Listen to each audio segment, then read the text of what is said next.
George Bingham, who's my boss at Key Life this year.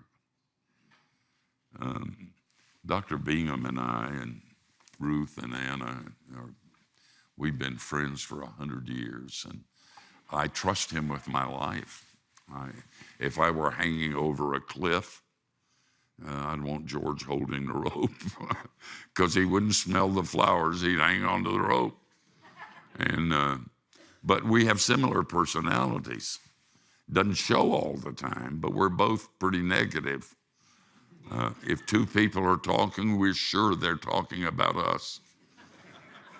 When there's a little blurb in the finances at Key Life, we're sure that God is through with us and is going to bring the ministry down and shame us in the process. We're sure that we've done something wrong, even if we can't name it and know what it is. And so George would come into my office, and whenever he came in, almost, and it wasn't often, but a lot of times, when he came in, he had bad news. And he'd sit in a chair across from my desk. And it got so, I said, George, every time I see you headed for my office, I get really worried. And so you know what George does almost every morning? He knocks on my door, my office, opens the door, and says, hi, no bad news today. No bad news today. And we both laughed because we knew if there was bad news, we would make it worse.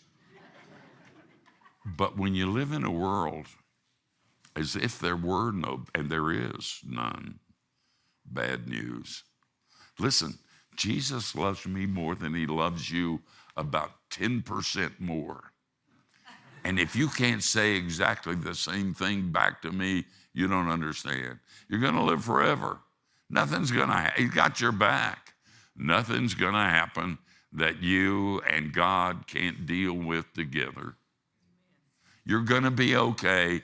That's a promise.